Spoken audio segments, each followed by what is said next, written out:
Second? Second. Thanks, Gretchen. All in favor? Aye. Aye. Any opposed? Okay, thank you. Comments from the public. Lucille is taking a much needed break from us tonight, and Gretchen has volunteered to read the comments from the public. Did we receive any, Gretchen? We did. We received a bunch. So I will, at the end of the meeting as well. Yeah, we do have to get through some business tonight, and some of our staff may be on a tighter schedule than the rest of the board members. So I'm gonna, let's say, why don't we try about 10 minutes of public comments now, and we will finish the rest at the end of the meeting. And as a reminder, public comment should be no longer than 2 minutes.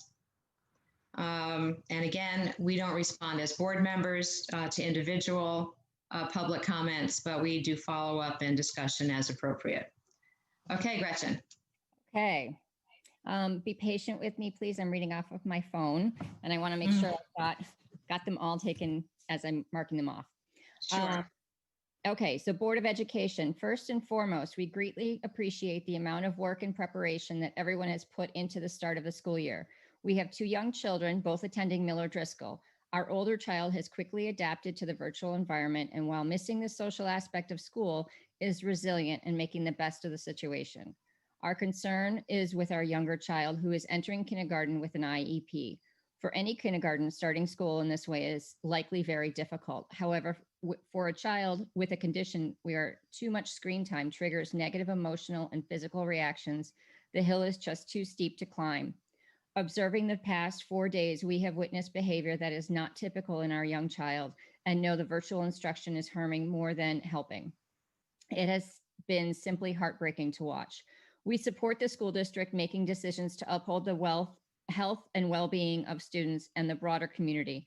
However, more planning and/or resources are needed for those students to require in-person IEP support and the positive benefits that come with the structure of in-person teaching. We know this is a challenging situation. We thank you for our opportunity. Thank you for the opportunity to hear our concerns. Ryan and Sarah Fasano on Kellogg Drive. Okay, thank you. Okay. Next one is from Jennifer Morello. Dear members of the Board of Education, I support the return to sports given proper precautions are in place and both students and parents accept the possibility of a student being removed from a team or activity if they do not abide in good faith to the precautions. Sports participation, in my opinion, supports learning by giving students an outlet for their physical energy, encouraging teamwork and reinforcing lessons in goal setting and maintained hard work. However, in this precarious time, I think the value of in-person school attendance outweighs competitive sports. I would hate to see the increase of COVID cases arise from sports participation, which results in Wilton's need to switch fully to remote. I'm going to reread that, which results in Wilton's need to switch fully to remote learning. Thank you for your time and dedication to the Wilton's Public Schools, Jen Morello. Thank you.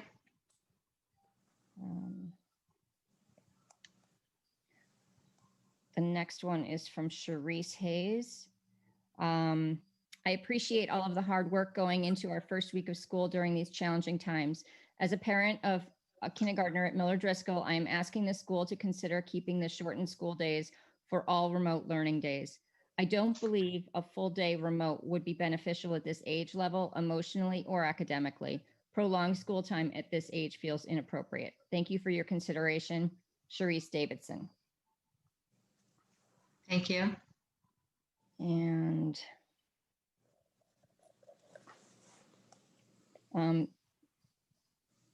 okay, this is from Doug Davison. Cherise didn't give me an address, so I'm not sure if it came from the spouse. I'm writing to strongly recommend that the remote days for kindergarten remain on the shortened day schedule. It is too much to ask of a 5-year-old to sit in front of a screen until 3 p.m.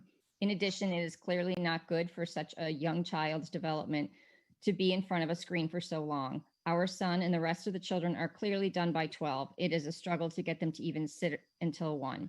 I don't understand why kindergarten students would be treated the same as older children. Lastly, these remote days with young children require at least one parent's full attention the entire time. So it is of no benefit for working parents to continue the remote learning days until 3. Kind regards, Doug Davison, Nod Hill Road. Okay, thank you. Okay. Do we have time for another one? Yeah, we're doing fine. Oh, okay. Dear Board of Ed members, for the meeting today, could you please discuss the hours for remote learning days for Miller Driscoll students? Overall, this week has been going pretty well for my son who is in 2nd grade. However, I did notice how tired he got by the time remote classes were over. I am now concerned that when remote school expands to a full day schedule, it would be even more so difficult for young kids to stay focused and engaged. The schedule as it was this week comprehensively covered most important subjects, and I don't believe kids can handle any more content. I would rather that they focus on substance, not endless hours in front of a computer. Please consider keeping short day schedule for remote days with potentially offering non-mandatory curriculum extended day option for those who need to have their children engaged in school through the afternoon. Thank you for your attention on this matter. Regards, Ina Doliner. Okay, thank you.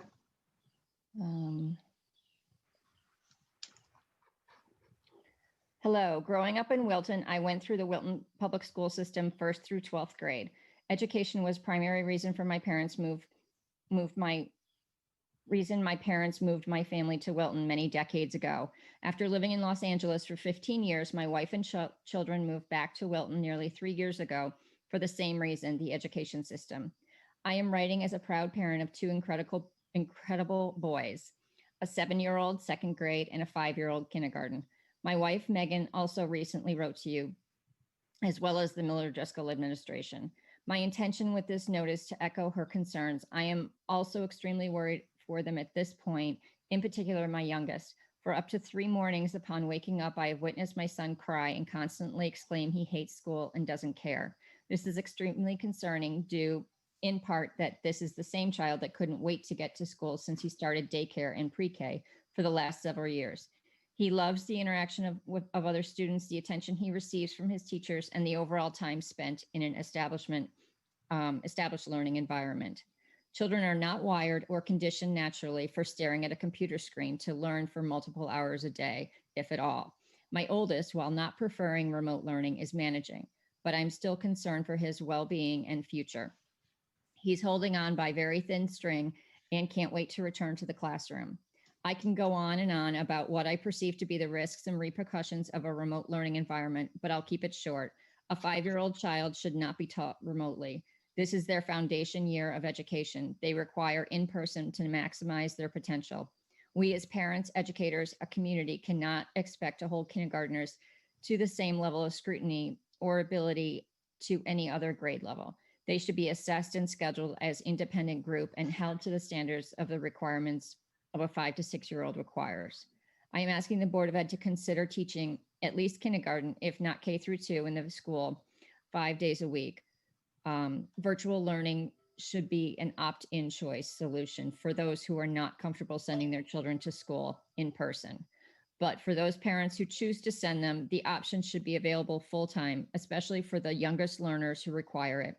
We are failing our future generations if we don't take swift action now. I can't imagine we are the only. Gretchen, we've gone over quite a bit on that one, so thank you. Okay, Ray Erickson, Wilton class of 98. And good evening. I'm the mother of 2 Miller Driscoll aged sons, one in kindergarten and one in 2nd grade. They are both intelligent, strong-willed, social, and active kids who generally thrive in a group or classroom environment. We've experienced nothing but success and positive growth over the last several years of elementary school for my older child and preschool for my younger one. They've both always enjoyed a love and appreciation of learning. However, since the world went a bit sideways last spring, and especially these last 3 days since we began the new school year with e-learning, I'm seeing a dangerous and extremely alarming trend in both their behavior as it pertains to anything having to do with school. My heart is heavy as I write this email, and my hope is that my message will resonate and possibly spark some positive change for our youngest of our early learners during this unprecedented and uncertain time. The initial and abrupt shift to remote learning last March brought a period of novelty and excitement that lasted roughly 3 weeks for my older son in first grade at the time, but it completely fizzled out overnight for my preschooler. His joy and happiness at seeing his schoolmates and teachers and learning new and interesting things each day came to a screeching halt and left him wanting for so many things. Because there are so many unknowns right now, and because there are many things that are subject to regular change, we weren't able to celebrate his exit from preschool and his looming entrance into kindergarten the way we did for his brother. We didn't have the opportunity to help him fall asleep at night with stories of how much fun he'll have sharing the bus with his brother, playing and learning in his new classroom, or sharing lunch in a big kid cafeteria with his new friends. The confidence that we had in telling his older brother 2 years ago that he would be surely reading like a champ by year's end was all but wiped out completely. We have no idea what he'll accomplish this year on an academic level. We only know that we have a bright child who's eager to learn and to be taught, but who absolutely cannot do so by way of a computer screen and headphones, both of which are foreign and objectionable to him.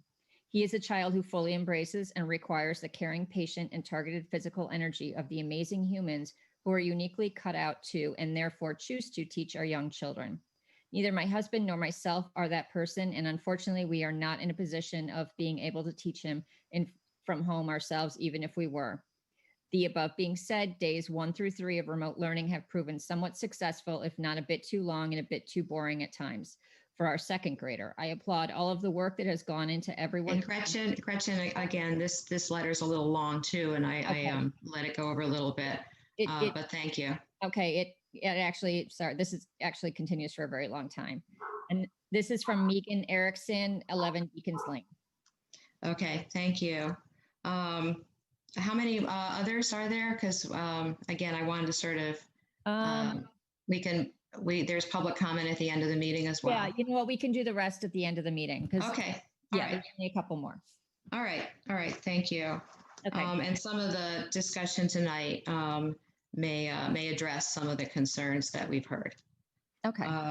Okay, thank you. Has everyone had a chance to review the consent agenda? Is there a motion to approve it? So moved. Thanks, Mandy. Is there a second? Second. Thanks, Ruth. All in favor? Aye. Aye. Any opposed? All right, thank you. All right, now to the substance of the meeting from the staff. Review and discuss the Wilton Public Schools update on reopening, principals and director of special ed. So Kevin, if you could lead us off. Absolutely. Good evening, everyone, and thanks for joining us again for another Board of Ed meeting. Thought it'd be important tonight to hear from the principals on the first now 4 days of school. So why don't we begin with Dr. O'Donnell, and then we'll just kind of work our way sequentially in order down to Mrs. Kuhn, our primary school principal. Go ahead, Bob. Sure. So I'm honored to report on behalf of our Wilton High School Warriors. And, you know, what I would report to the board this evening is that, you know, our faculty was certainly elated to see students back in school, albeit in the virtual and remote learning environment. I would say that some of the jitters that teachers felt about these challenging times and learning new technology and preparing to teach in the hybrid environment were just naturally reduced when they saw the students and they began to interact with them. So interfacing with the students certainly was a highlight of the week, and it brought some spirit and some levity to the teachers. So it was very powerful to see that. During advisory on Monday and throughout the week, we've been working on, you know, building connections with students and working on some SEL, social emotional learning activities, and really just supporting students as they transition back to school. I think we all need to remain cognizant that, you know, students haven't been, you know, really engaged in a long time over the summer. And, you know, it's been a long time since March 11th when we all went out. So a lot of connectedness activities in advisory and also in the classroom, which is the really important fabric for, you know, supporting our kids and our teachers. Speaking of our teachers, you know, they continue to be amazing in their resolve to absorb, to learn, and to master what they can about new technologies to try to use them effectively, including, Schoology and Zoom and the document cameras and sound fields. And now the third screen, just trying to integrate all these technologies. And, I would describe this as both an initial success, and it's definitely a remaining challenge for us that we have to face together. And I think that, this quest to integrate and master these technologies and these devices, although formidable, we'll work through it. Our teachers made a lot of progress this week. Learning this new platform, I think, will also present some challenges to our students. So, a note to our students and to our Wilton High School parents, I encourage you to continue to be patient, to also be persistent, and to help each other out, which we all do. Our teachers and staff are right there with you, with our students and our families. Regarding just health and safety and hygiene, the school is in far better shape this week than we were last week. I think that this week has helped us really make some progress with safety measures and signage, plexiglass barriers where necessary, and then all the protocols that we need to follow with, and again, we're really looking forward to this, but with 650 teenagers in the school next week at the same time, we just all need to be mindful that we all share collective ownership of, how we want to move, how we want to learn, how we want to support each other. Speaking on behalf of the teachers, most of them are really, really eager to, see the students in person. And then there are others, just to be real honest and to name it, there's some that just remain very concerned about their health, and just worry about being in a building with so many people. So that's going to be an adjustment, and we're just going to have to continue to support our teachers and our staff through that. So, as an admin team, our strategy has been to support our staff really by providing, ample dedicated time for the teachers to prepare, to learn these technologies, to get ready for next Tuesday. We have differentiated the support, from our team, from our instructional leaders as a whole, and also from our technology ILs who've just been unbelievable and intrepid in their quest to, help and support our teachers. And then another shout out just to our library media specialists who've been really providing support to the teachers. And, I think overall, we definitely have rounded a corner. We feel a lot better about it, but some teachers are just struggling a little bit still with Schoology, which is natural, and having some trouble letting go of Google Classroom, which they felt really fondly of. So, that remains a growth area for us, but we're all working together. We've got a certain resolve, this Wilton High School staff, and again, we've made great progress. I'd like the school community to know that you can expect yet another back to school letter from me tomorrow, in addition to 2 videos.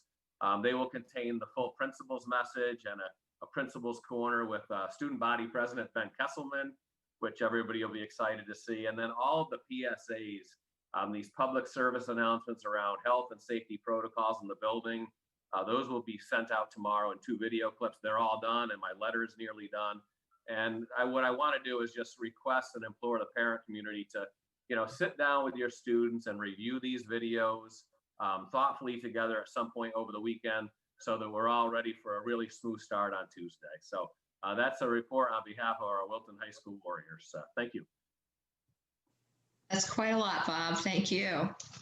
Can you make sure that the Board of Ed members, even if we're not high school parents, get the videos that you send out with the PSAs by the kids? I will absolutely do so. All right. Questions or comments from the board? So Bob, you guys are ready to have students on Tuesday. We will be ready for students on Tuesday morning. Awesome. And what's the substitute situation? I know there was some emails back and forth about the different subs. Well, I already wrote in my letter tomorrow, but it's worthwhile sharing. Overall, Mandy, staffing wise, we're in good shape. We had a resignation.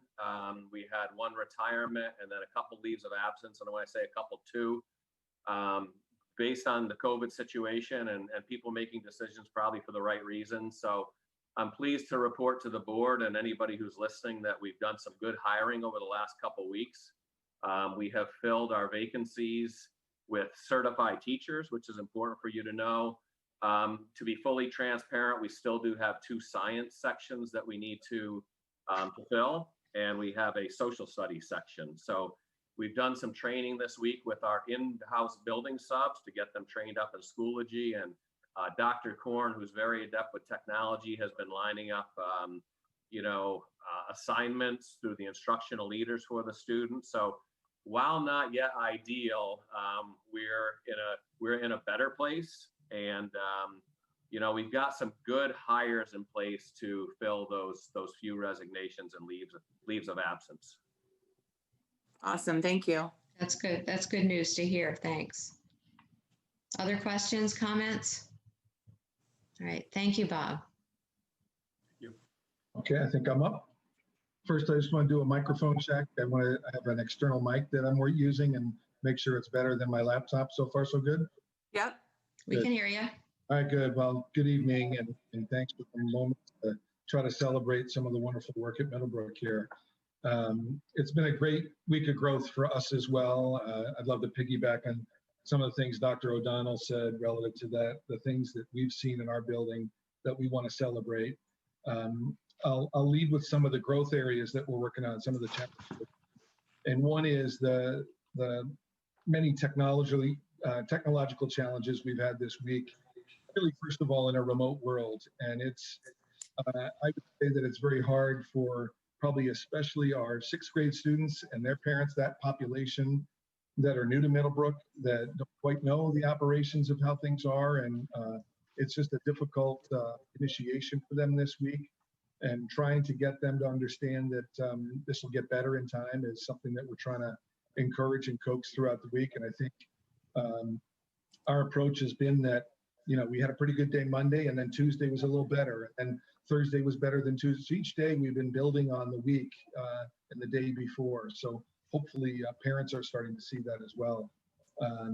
As we went on throughout the week, even working to communicate a plan B when things don't work, whether that's connections or technology at school or at home. What can kids do? What can parents do to help support their children? And I think we got better as the week went on as well. I think there were a lot of questions from our parent community about attendance and a fear that, we're taking attendance and kids are being, got a black check next to their name based on not being there. And like Bob just said about a letter, I too am going to write a letter for tomorrow for our yet another welcome back to school moment. But it's really to clarify that a little bit for families to understand that I think my approach is we want to make sure parents know that we know you're not in school, that your child is not in school. And I think it's good that we're identifying that, we're noticing they're not there. And I think the assumption on our part is that it likely was a technological glitch or some sort of connectivity issue. And we recognize that. And we want to make sure that the children are feeling connected to staff. And to that end, I think that as we've seen improvement each day and every day has gotten a little better, I've just been amazed and very pleased with the extraordinary, exhilarating, extraordinary resilience really of our staff, but also of our kids, in recognizing that, yep, that didn't work today, but I know how to do it. I know how to then get into a Zoom class. And while things necessarily wouldn't work the way they were planned, people were so great at bouncing back and recognizing that, the follow-up would work and there would be a bump, and that's okay. I just see staff members going above and beyond, like Dr. O'Donnell was saying, at the high school, and really just making meaningful connections with students. I walked in on a classroom today where a teacher and a couple of students were actually talking about the passing of Tom Seaver. And then they were talking about connections they were making that their parents had. Oh, I grew up watching Tom Seaver. And that's just an example of the sort of things that were happening across the building. But just doing a wonderful job of showing their passion and commitment to kids and making sure that they are connected as best they can in a remote setting. And all along the while, just really excited to be able to see them in person, at least half of our population on Tuesday. And then the last thing I wanted to highlight really was how supportive our parent community has been. I guarantee you every email that I've received has led with a statement that, thank you so much for all the work you're doing. Please make sure you tell your staff how much we appreciate the effort and the energy. And everybody that's writing to say, hey, this is the thing we're working on, or the problem I have, or even the question I have, it's also filled with tremendous support for what is going on in the building and what we're trying to do to help the families, especially in a remote setting. So I too will have a couple of PSAs and videos attached to this letter tomorrow. So hopefully that will answer some of the particulars to Middlebrook that folks are asking, but it's also a little reminder to make sure that we're doing our part to be safe, just like Dr. O'Donnell was high school level. So it's a nice, good reminder. But again, a last minute, we're so excited to see the kids in person. Can't wait. So thank you. All right. Thanks, Jory. I don't think you imagined this would be the environment for taking on the role as principal and having to welcome people remotely. Just my question would be, do you have staffing vacancies or challenges to fill in terms of your staff? We do, and Maria Coleman's been so good about being a great partner in that and making sure that we are covered at least short term for folks that are missing right now, with it between a last minute resignation, another request for leave that are, things that we obviously couldn't have planned for. But it also led to, again, with thanks to Maria, making sure that our subs are trained and understanding Schoology, at least on a rudimentary level, and to the LLC folks that have been just going above and beyond, making sure that folks understand how the technology works, trying to align people that are working remotely themselves with our subs in our building. So we have 4 positions that are being covered by our building subs at this point to start the year. And at least one of those positions are posted. The other is something that we have to do a long-term sub for. Okay, thank you. Other questions, comments for Jory? Jory, thank you so much for the update. And I'm just going to ask the same question. Is Middlebrook ready to have students there on Tuesday? We can't wait for the students on Yay. Tuesday. If there was a way to get them all in the building safely, we'd love to do that. But I have been doing walkabouts, as you might imagine, every day, like I think most of us have been doing, and Deb has even done. And I think everybody's clamoring to finally get to the point where they get to see kids in person. And honestly, we can't wait. Perfect. Jory, I know some of our teams were rotating to try to see how the teachers were able to hook up class to class. Do you have a report back yet as to how that went? Jen, I missed the first part of that. Something about rotating and how the teachers are doing. Is that what you're getting at? Yeah. Do you know how our kids are going to stay put, but the teachers are going to rotate? Yes. Yeah. So really Monday and Tuesday was as much about getting them familiar and comfortable with that whole process in a remote setting. And really mostly today and tomorrow is about rotating through the building. And, the idea of disconnecting, reconnecting, how long does that take? Meanwhile, the child may just have to click out of a Zoom and into a next one. So they're there and ready and waiting for the staff member. So they're trying to create, back in teaching 101 days, they create sponge activity, something where the kids know they have a do now, they can get started on sort of thing. But it's going to take a few minutes for the teacher to get from one room to the next. But at the same time, it's, again, with thanks to our parent community and recognizing that it's going to take a little patience to start. We're going to need to get through a couple of those bumps along the way, but they're practicing it today. They're getting a little better as they do it each time. But I think so far so good. And again, today was better than the day before. Wednesday, of course, we had that brownout for a while. It's a little different, but I'm kind of comparing today to Tuesday being much better. But there was a lot more experimentation today from the teachers actually moving, not just spending the whole time in their own room. Okay, thanks. You're welcome. Jory, I have one more question. And I guess this is for Bob and Jen as well. How are you going to do specials? So like gym, the kids at home, the kids there, these specials, like how are you going to do, and I guess for everyone? Could you just give us an idea? Sure. So for the most part, our STRIDE teachers, STRIDE is what we call our specials, students turning risks into diverse experiences. That's what STRIDE stands for those of you that don't know. But the STRIDE teachers will be going to the teams and actually holding class in the classrooms so the kids are obviously not moving. And when it comes to a PE teacher, depending upon the lesson for the day, they may be in the classroom, but more than likely, if the weather permits, they're going to get them up and out of the building and doing some sort of activity outside of the classroom. But for the kids at home, how is that going to affect the kids at home? So depending upon the activity, there may be an activity that they're expected to go and do some sort of physical activity themselves, but it's going to be after some sort of a lesson that they're given. Got it. So today, just by way of example, I happened to walk into a room where Mr. Tagano was meeting with some of the kids, and he was talking a little bit about that, what the class is going to look like, and that just making sure the kids are not only familiar with the cadence of the class, but also understanding that on a given day, too. If it's raining out, we can't go outside. It'll be more of a classroom activity. Got it. Gretchen, did you have a Yeah, question? I did. Actually, that was one of my questions, was about the stride, but also in your letter, are you going to include the pickup and drop off? Like, is it, I think Cider Mill is breaking it out by alphabet and time. I'm honestly, as a parent, not even remembering what I'm supposed to do to drop off. I mean, if it's anything different than what, just waiting in the line and the two lines that move into one line to drop off. Yeah, it is a little different, to be honest. We're trying to stagger the times based on last name. And, I should just put the caveat out there that we recognize, the Jeans family may have more than one building they have to get to. And if it's the same time, we don't expect you to have figured out how to be at two places at once. So obviously there's going to be some flexibility there, but if we can get the community to kind of follow those time slots, we're hoping that there'll be less and less congestion. Because at this point, we're expecting most of the families to be driving based on the surveys that went out earlier this summer. So we want to try to spread it out as best we can. And I would imagine School Road and Christine Lilly Way, in our neighborhood anyway, is going to be quite packed.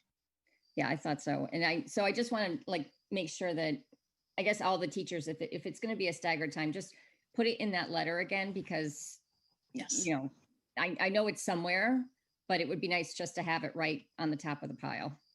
In fairness, I do feel like, I apologize to parents for some of the redundancies that are in there, but I think that some of the letters I received from parents, they're asking for that. Please tell me again, it's okay. Yeah. And so we plan to do that in the letter. I'm afraid it's getting longer every time I think of something else. It's okay. Anyway, Dory, one more question. So are kids changing classrooms at all at Middlebrook? Yes, there are some that will be changing classes. So it will depend.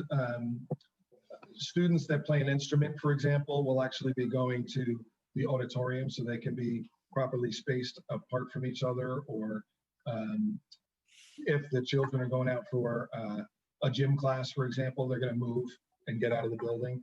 Obviously, with all of the protocols that we've been talking about for months now about properly spaced from each other. And then children with specific program needs that require smaller settings, that sort of thing, they're going to move as well. So will those desks be cleaned in between children? Is there a protocol for that? Yes. So in some cases, it'll be a case where the desk is dedicated just to one child and no one else will sit in it. In other cases where it's a desk that's going to be used by, the next group coming in, that it'll be cleaned in between. Okay. And then along the same question of absentee, I know there's been a lot of, people being freaked. You mentioned that about their people being concerned about their children being absent. Can we have a little bit leeway of the first week, maybe with tardiness, since we have kids coming at different times? Can you just put that in your letter that maybe you'd be a little understanding about kids getting there due to the traffic and the circles? Sure. I think that's kind of a given anyway, in terms of typically the first couple of days of buses are coming in late based on congestion and traffic anyway. So it's a given that's regular practice, I think, across the district anyway. All right, great. Your point is well taken, that to reinforce that message that folks know, I'm not, it's the kind of sidebar note here is that, there are some kids and or families who wish this had an impact on and it doesn't. And for the folks that it really, they're worried about it, it's not an issue at all. So right, great. At this point, it's just making sure we're noting who's in the building and who's in the building safely. Great, thank you. You're welcome. Okay, thanks, Jory. You're welcome. Go ahead, Dr. Falcone, you're up. all right. First, I want to apologize. I'm on my phone and clearly do not have a steady hand. my laptop decided to throw a Zoom temper tantrum. It's had enough. It's trying to send me a message. So anyhow, I just want to say that having your children back, whoever's listening out there, has been such a joy. And all the planning and time spent has all been worth it to have them sort of back. Can't wait till next week when we really have them back inside of our building. But, you know, Kevin had asked us to share some kind of like highs and, you know, what went well, what do we need to work on? And by far having teachers with our kids was the highlight. And, you know, just hearing their laughter, their amazing problem solving, the way that they are able to come up with different ways of navigating this technology to make the new learning environment work for them is just phenomenal. So, you know, we may be worried here and there about how this is all going to work, and they really, I think, they've got it. And it's been something to really watch it all happen. And, you know, more than anything, they're just having fun connecting with each other, connecting with their new teachers. And it's just been a pure joy to be back there and watching it. So I can only imagine what it's going to be like having them in the building. And the building's really set up. You know, I lost track of the different board meetings. But I know at one point in time, we were just worried about the setup, and we have kind of passed that moment. We have all the sanitation, we've got our signs. There's a few little odds and ends coming in on the Sunday over the weekend, but we're in really good shape, I feel like. And I think, you know, for the most part, you know, the staff feel comfortable with the physical place. I know that there's always going to be the worry about what's it going to be like when we have more people in the building. But I think the want of having the kids back is going to outweigh that. It's just going to be, you know, focusing on how do we keep the students socially distanced. I mean, they're young. It's hard to keep everybody separate. We're going to be so excited to be back together again. And so that first orientation week for the hybrid week, is going to be really spent going over a lot of the protocols and what does it look like, and trying to set that new normal with them, but in a nice, friendly, comfortable, safe manner. And I think that's important, just for you guys all to know that it'll be done in a very kind and caring way, so as not to scare anybody. We are going to resend home that PSA, the Safe at School, just to go over the signage and things like that in a smaller environment with you guys at home.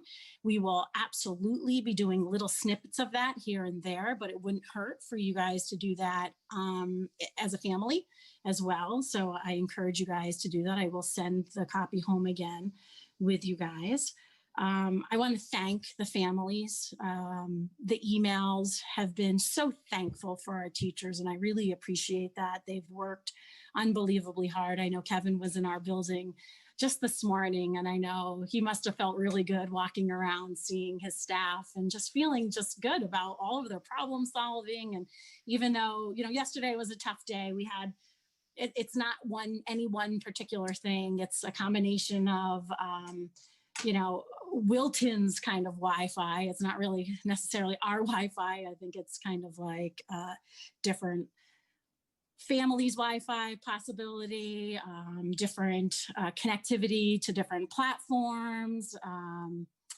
It's not necessarily a Schoology issue. It's a lot of different things that we have going on that our tech team has been really working hard. They've been in our building every morning problem solving with us. We have a lot of logging in suggestions that we have. We still have a lot of parents that are inadvertently logging on that are causing some issues.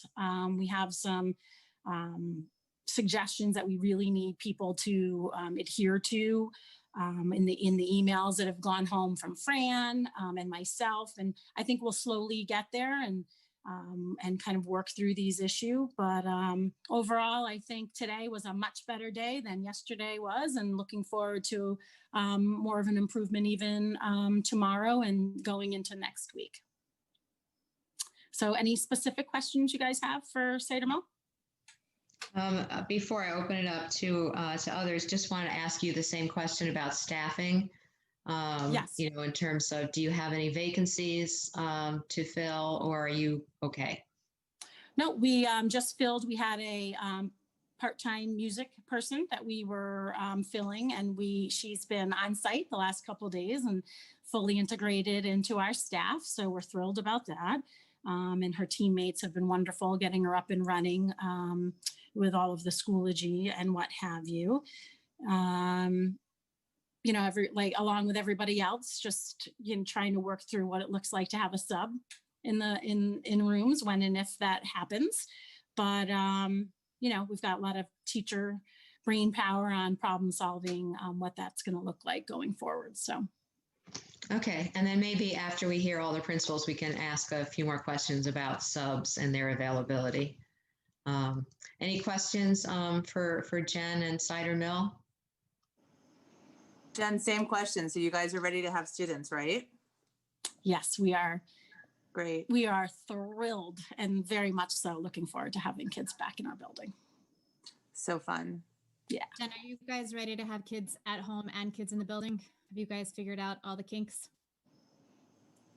I wouldn't say all the kinks, but we're going to get there somehow, some way. We're going to get there. And the teachers have been working really, really, really hard with all of the tools in the building and playing around within their teams to figure out all of the devices and screens and figuring out different ways of thinking about the different parts of the lesson to make all of it work. So we'll be making adjustments along the way, but we've really made use of all of this time that we've had for collaborative professional learning time, and we're in good shape. Okay. Okay, thank you. Sure. I'm gonna take my camera off so I don't make anybody seasick here, okay? Yeah, when you appeared sideways, it was a bit weird. I know, I'm so sorry. I had my phone up thinking that was the right way, and then I got all the text messages, so. Go ahead, Mrs. Kuhn. Thank you. All right.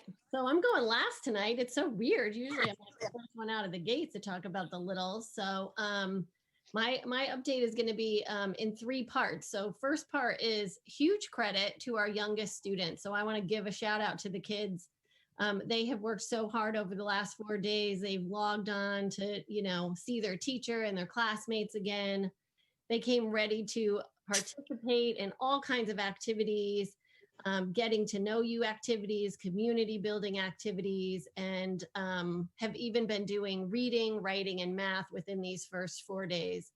They've also participated in specials. I zoomed into quite a few classes today and saw brain breaks and all kinds of amazing things going on. And even Mr. Johnson playing music and dancing all around to the point where he was like, kids, I just need a second. I have to catch my breath. So that was incredible. The next part is I want to give a shout out to my teachers. They were referred to in one of the first letters for this meeting as amazing humans because they do choose to teach our youngest learners. And I have to say they are amazing. They rose to the occasion this week as they greeted their class and their new students. They came prepared not only to build that sense of community, but to connect with all of the kids as well as they could via Zoom. They engaged them no matter what it took. And there was even one of the teachers dressed up in a hot dog costume, spaghetti and a hot dog bun, which is a great story about, you know, celebrating everyone's unique features and all the things that make everyone different. So again, if you're going to dress up in a hot dog bun, knowing that most of the parents are at the other end, even watching you, I give them a lot of credit. They all had props, visuals, all kinds of brain breaks, all kinds of movement breaks, you know, weaved in throughout the shortened day. And then the big shout out to goes to the parents, because as you know, these little ones can't just log on and do this all themselves. And so our parents supported their kids as they Zoomed with the teachers, stepped back when they thought it was appropriate, helped kids with activities when we tried to have them step away from the screen for at least a little bit during this week. I just want everyone to know we realize that even on the shortened days, we have a lot of parents concerned about screen time. We also are concerned about screen time. We're going to continue to monitor it as we go into next week and into the hybrid model. I talked with Kevin earlier in the week about this, and we talked about having everyone experience each day. So we've all had 4 days, and after tomorrow, 5 days of shortened full remote days. Next week, we'll have on-site full days with the kids who are in the hybrid, as well as experiencing a full remote day in the hybrid. And then we're going to send a survey out to parents to get some feedback from them, because again, we are hearing from parents about screen time. We'll continue to get feedback from our teachers. They're monitoring it as we go along the way. And then we'll make adjustments as needed. But yeah, the kids are little, and the teachers will also, as we move into next week, there will be other things that will break up the day. Shortened days don't have a full lunch, although we have a snunch, as I've talked about before.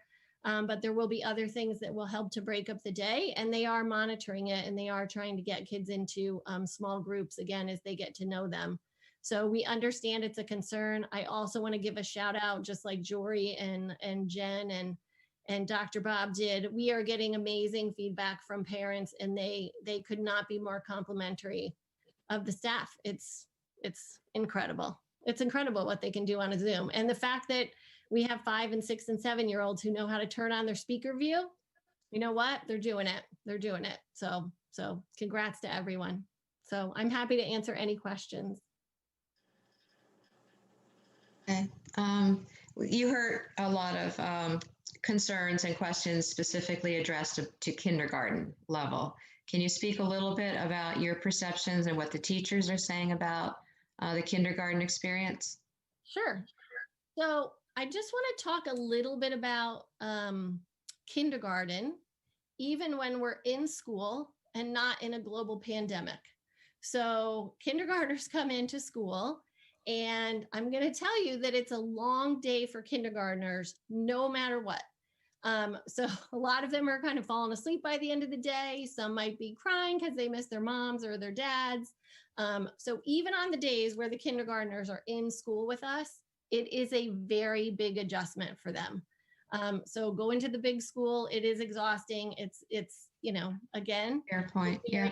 They're very tired, and we try to encourage parents to say in a normal time, don't do after school activities and all of that. So as you can imagine, trying to be engaged on a screen, where you can't talk to your friend, where you don't have the same opportunities for playing with your friends or doing centers with your friends. You can play, but you're doing that, in your own home. So definitely for kindergarten, it's difficult. I would say it's difficult for all of the kids. And when we talked with the teachers, they said, yeah, you can see we get to a certain point. So again, they're weaving in all kinds of breaks, but it is a lot of screen time. And when you think about little kids, when you're not in a global pandemic, most parents do limit, time kids spend on the computer, time kids spend watching TV, looking at video games, those kinds of things. So we're watching it, and it is definitely a concern. Okay. And the board will probably be meeting next week, so we'll hear an update, and I know you're going to monitor it. But what are other board members' questions or concerns? Kathy, if parents decide that it's just too much screen time and we're not ready to make a decision yet, are they going to be penalized if they allow their child to log out? No. Again, we want kids to log in, and there is this we want kids to attend. But if kids need a break, it's sort of like the teachers. So if your child is having a particular difficulty, then reach out to the teacher. We have a lot of support staff. We have a lot of ways that we can, even put kids into breakout rooms and have smaller groups and do that more frequently throughout the day with some of the kiddos. Or even have, after school time, some, conversations with some of our mental health people, or even paras or support staff. So we are looking at all of that, Jen, but, in these beginning days, we're not going to penalize people. Okay. And you had mentioned about like the small breakout groups. Are you guys going to do that automatically, or is that only going to happen if a teacher reaches out? Oh, no, that'll happen automatically. It's just at the beginning, there's a lot of getting to know you activities and community building. And again, the teachers are getting to know the kids and the kids are getting to know each other. But they've, classroom teachers have already done breakout groups with kids or sent certain kids back to the waiting room to say, okay, now you're going to work on, I was in a class today and they were drawing a picture of, their favorite place to read. So it was like, okay, we're going to take you kids and you're going to go back to the waiting room and you're going to draw your picture. And then the teacher met with a small group so that they could talk through their picture, share what they were going to write about and all of those things. So that's already happening and it'll happen more and more, again, as we get to know the kids. And as we go into the longer days, those academic blocks will be a little bit longer. So there will be a mini lesson, time for some independent work, as much as that can be, especially with the little ones. And then small groups will happen during that. So hopefully that helps. Okay, thanks. You're welcome. Yeah, So- I think to add on to that, I'm finding that it's not just a lot of screen time. For us, it's just been a lot of sitting.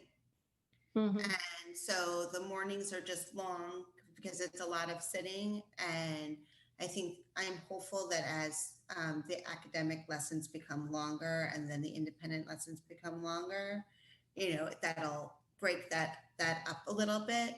But that's more of something that I'm finding, the sitting part in conjunction with the screening, because you used to be able to get up and, you go to your reading corner, or you'd come back, or you go book shopping, just small kind of movements around. So at home, we are troubleshooting that to the best of our ability with stand-up desks and, wireless headphones and things like that. But that's kind of the conjunction of those two things are kind of for some of the littlest ones where those two meet is where I'm fine, having some of my most concern. Yeah, I think it's a great point, Ruth. And I think as much as we sent out, and you're probably so sick of my letters and the teacher letters or whatever, but as much as we sent out all these letters to say, okay, let's get the kids prepared, let's have all their materials right there. When you think about an actual classroom, right? My book box is way across the classroom. So when we, after we do the reading lesson, then it's sort of like everybody go back to your seat and, on the way, get your book box. So maybe we even look at things like that. Just like you said, Ruth, it's like, so if I'm doing school in my room, it's like, yeah, instead of having my book right there, maybe it's, my mom puts my book across the room. So it's sort of like, everybody get up and go across the room and get your book or whatever. Because I do agree. It is, it's the two things working together. That's, they're already little and can't sit still anyway. Right. Yeah. And it's hard to embed that in. And with some kids, it's sort of like if we send them off to get something, then it's like, hello, please come back. No, it's a balance. You'll appreciate the fact that mine told me school ended 10 minutes before it really did. There you go. See? I love it. I was going to ask what, Deb, I'm surprised you didn't ask, the staffing issues and also just to make sure your school was ready for students on Tuesday. Are you kidding me? We're so ready. Please, Great. kids in. Please.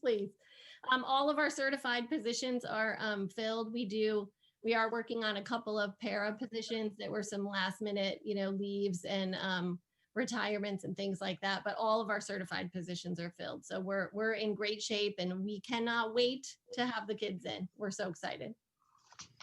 Okay, great. Can I just ask one general question? The whole idea when kids come back, the whole idea of tents, has that been settled? No. So the tents that we purchased didn't have a wind rating. And so we set one up in the back to have some various town officials come in and take a look at it.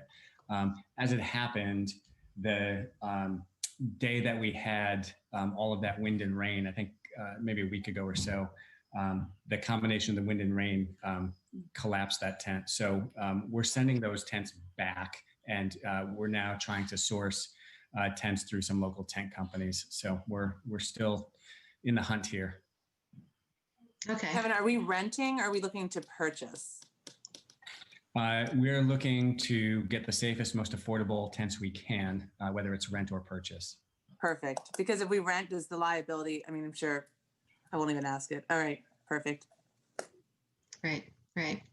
Okay, but the kids can still are planning to go outside for pieces of the day, with or without tents. Yeah, yeah, Okay. absolutely. Okay, great. And one more question, and I think all the board members share this one, is concern over substitutes, and maybe that's for Maria. She had described at the last meeting not having enough or, perhaps the compensation. And I know, Kevin, you said, well, the compensation is actually fairly close, but what is the pool like for subs? And is there something the district could or should be doing to get more, or do we need more? We do. Thank you can you hear me? Yeah. Thank you for asking the question. And just to give you a preview for what we plan to present next week, we would like to share some ideas for increasing our substitute pool. As I've shared in the past, on a good year, we are short of subs because there's a shortage of substitutes across the state. This year in particular, we are facing a shortage because a number of our substitutes are not planning to return because of the pandemic. And as many of you might imagine, a number of our substitutes are retirees and are in an age group that would be considered a higher risk. So a number of them have shared with us that they intend not to return, at least for this year. We've also lost some subs. And again, just to preview what I'll be sharing next week, when we look at our building subs, we had a number of building subs report that they would not want to commit to us because we weren't intending to commit to them for the entire school year. So that is a change in our practice, and they are looking elsewhere to other districts that are going to commit to them for the entire school year. And in fact, one neighboring school district is offering healthcare for this year only as a way to attract substitutes and retain them.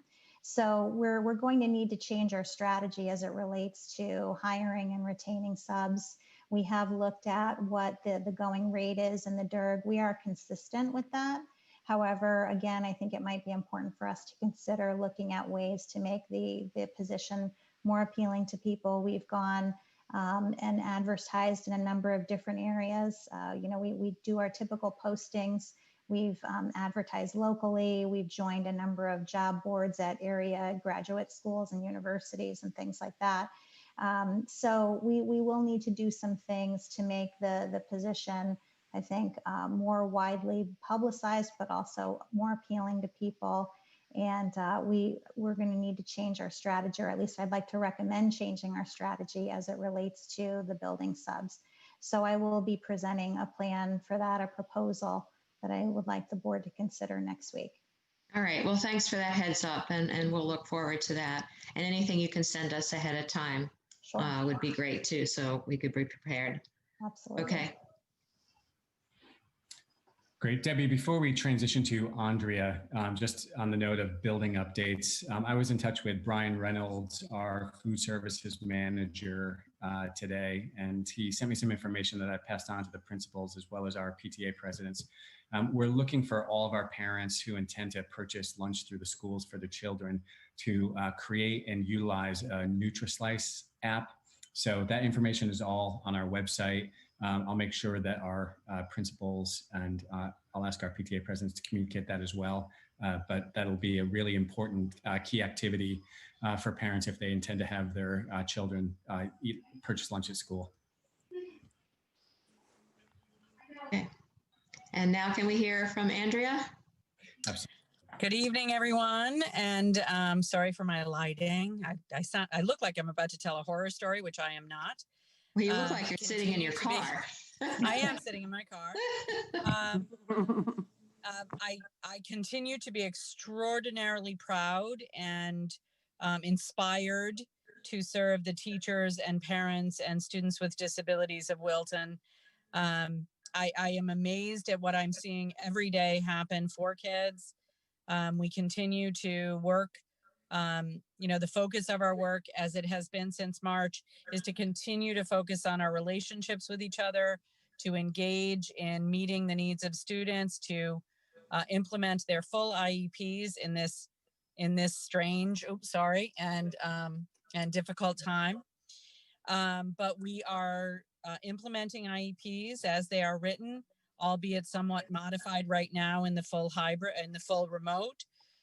We can't wait for the kids to come back. We know what it was like to have our face-to-face ESY kids come.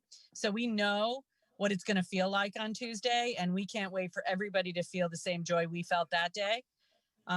It will be both a breath and a breath of fresh air for everyone to see each other, to be with each other, and to have that same moment we experienced back in July. And we can't wait to see our kids again. We continue to work through whatever struggles and issues we have, one student at a time, one child at a time, one program at a time. Our technologies are up and running and working. We continue with presence learning. We're working with Schoology. We're embedding all of these things within the Schoology and Zoom. Our teachers and related services people, our paraprofessionals are all working incredibly hard to engage students, to keep students engaged, to work with families, to solve real problems in real time. And we continue to ramp up and roll out all the new technologies that are happening each and every day. I am extraordinarily proud to serve these people. These teachers are working so hard. The parents are working so hard. And the kids are working so hard. But they're learning so much about who they are and how resilient they are and how creative and innovative they can be. So I continue to be very, very proud to serve them. And we'll continue to work with each and every one of them to make this work in whatever iteration and whatever happens over the next days, weeks, and months. We're excited to see what's about to happen and to engage. I am working on a proposal. I'm working with staff and administration right now, and soon to involve parents as stakeholders for some of our most complex kids. So you'll be hearing from me soon with a proposal for how to better serve those kids when we go from hybrid to full remote or back and forth, as we may have to do during the course of the year. So stay tuned for that.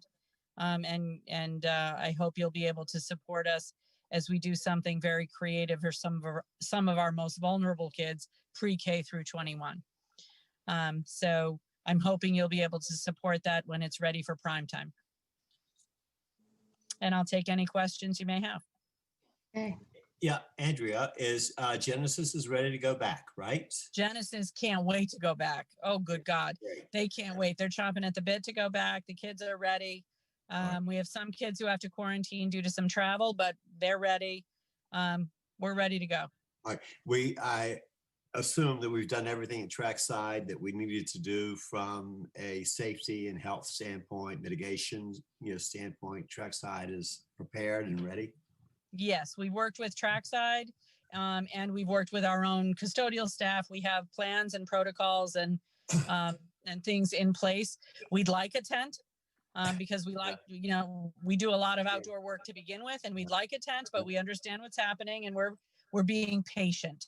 But we'd like some more outdoor space, some usable space during inclement weather. But we do spend a fair amount of time out in the world at this time of year, particularly. So we're excited. We can't wait to see our kids. They're excited to come. We're ready to go. And we will have the entire Genesis group back. We're not doing a hybrid or a cohort thing with Genesis. Is that correct or not? We're bringing all of the students back 4 days a week for a slightly shortened day, 8 to 2, so that the staff can have some planning and mitigation and cleanup time between cohorts, between Genesis and the trackside kids. So there could be some deep cleaning, but we'll have the kids 4 days a week. Yep. That's great. Oh, that's fantastic. Okay, good news. Great. And how are you guys, how many, for everyone, how many kids is that total that you'll have 4 days a week? Right now we're starting with 17. We anticipate we'll be up around 25 very shortly. That's great. So you're doing 25 kids 4 days a week. Yes. We're not doing 25 yet. We anticipate we'll be up to 25 very shortly, and we'll be doing them 4 days a week, but we're spreading out. We've taken all of trackside, so we're spreading out across trackside. Okay. That's inside and out. All right. Good news. Good. So do you have the 6 feet of difference, 6 feet of distance? Yes. In trackside with your 17 kids? Yes. Okay. All right. And what's your time frame for that, Andrea? When you say shortly, do you have a certain date that you're expected to do that? Right now we have, I think we have 4 or 5 students who must quarantine due to some recent travel. So they won't be with us. They'll be full remote. And then we have a couple of other kids whose parents have chosen full remote for now, but want to see how it goes. And we anticipate that they'll be coming back to us. And then my question is not only for Genesis, but all of the support services. How is your staffing looking? Do you have vacancies or are you okay? We are good. We were very lucky. We had a great pool of candidates for our vacancies earlier. We have one position, a part-time social work position that we are 99% ready to make an offer on. We're just checking references now, and hopefully that person will be with us within the next couple of weeks. So Okay. Kevin, I have a question. If Genesis is able to have 24 kids back 4 days a week, how does that bode for the rest of the schools? Well, Is that just because of spacing issues? The difference is you've got 4 instructors over there and you have the entire footprint of trackside. So the kids are spread out. So they're still meeting that 6 feet of social distance. For us in our main kind of mainstream classrooms, remember the average square footage is about 900 square feet. So with half a class present, we can achieve 6 feet of social distance. With the full class present, our capacity to achieve social distance is reduced from 6 feet to 3 feet. That's really and that's I'm sure included in the students who have chosen, the families who have chosen to do remote regardless. Does that bring class sizes down significantly or no? I would say significantly. I mean, it brings them down. You figure you have I'm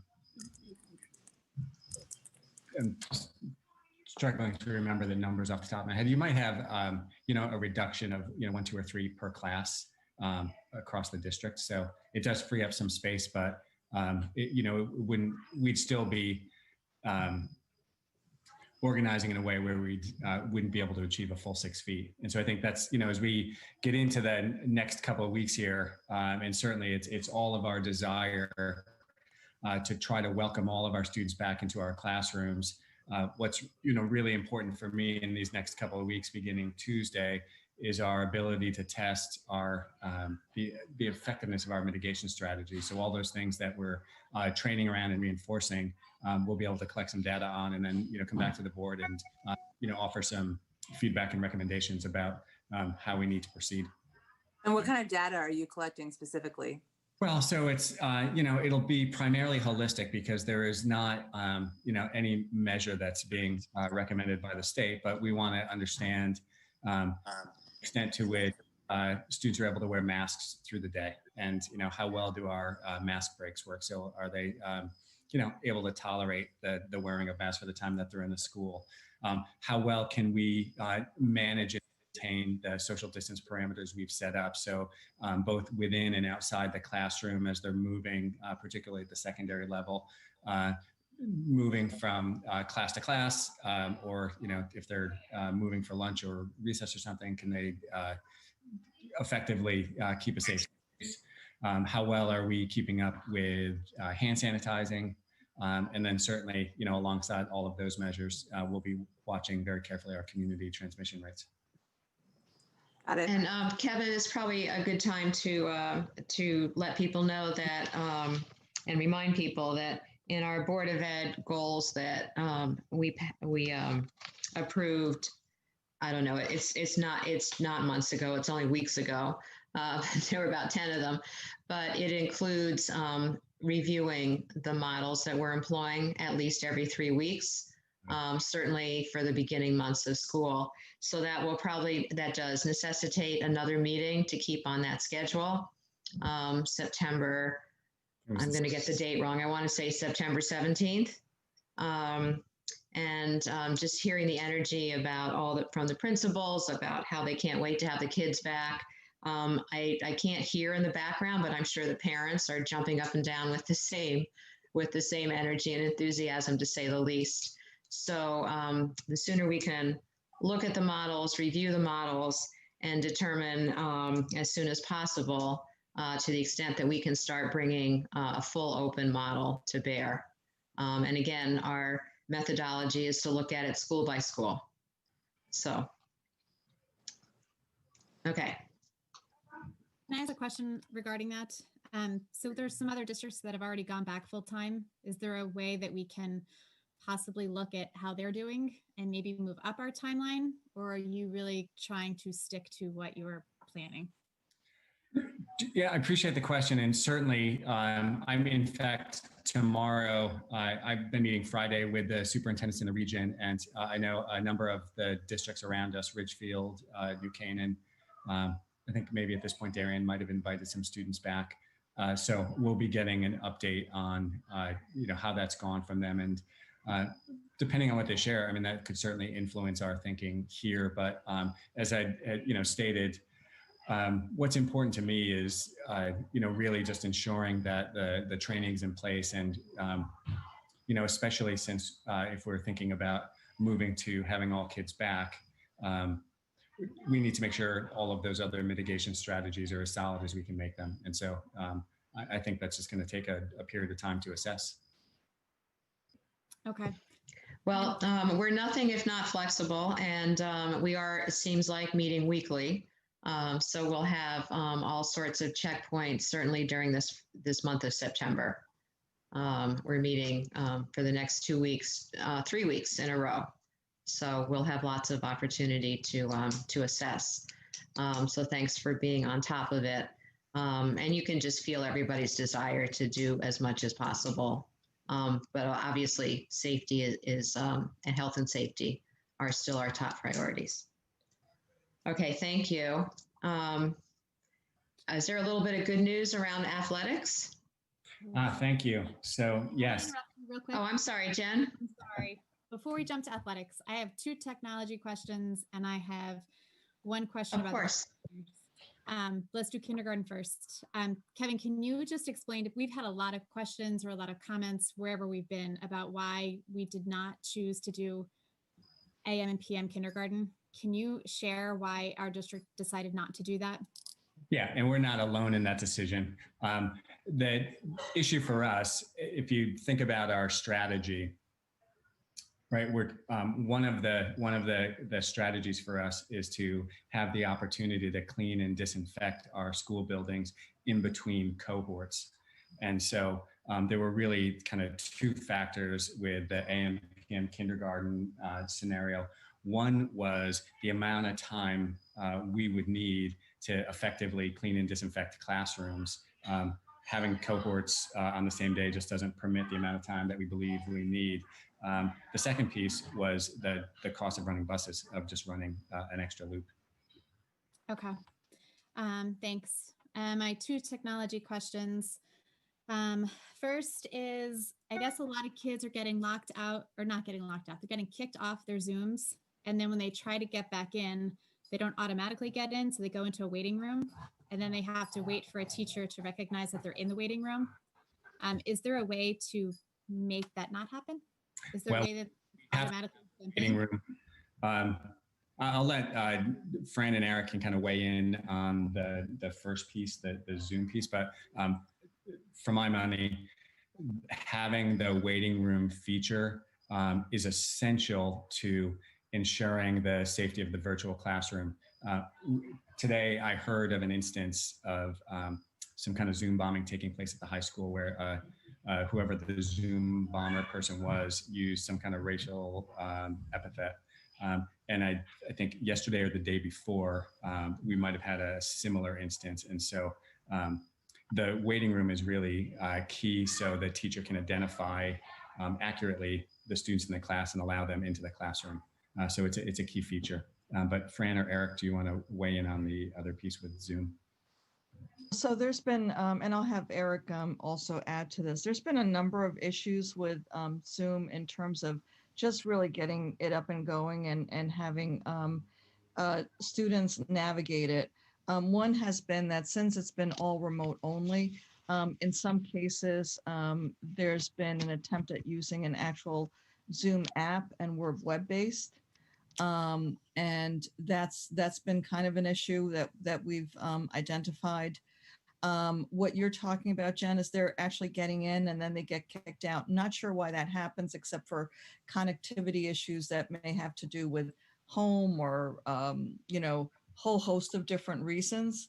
Right. And yeah, in fact, they do have to log back in and get back in through the enabled wait room, which we've added in, as Kevin was saying, as a security measure. Right. Is there an extra way to maybe notify a teacher that there's somebody that's been kicked out and stuck back in the waiting room?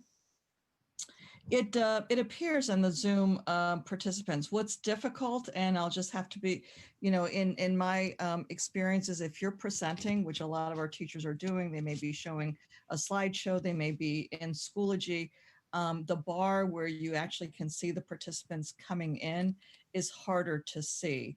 So, there are some tricks and strategies we can share with the teachers on that. Okay. I think that would be great. I think people are finding that they're getting kicked out of like 10 and 15, 20 minutes of class. And then by that point, you've already missed so much. Yeah. No, makes sense. Sure. So thanks. Mhm. My other question is, how are you guys doing in terms of responding to parents or students who are having technology issues? Great question. So I think both Eric and I can speak to it. Obviously, as our first week of remote learning, and it's the first time that we're doing this in the way that we're doing it, first week of school, we had a lot of challenges that we had to overcome. I have to say that after our first day and even our second day, we weren't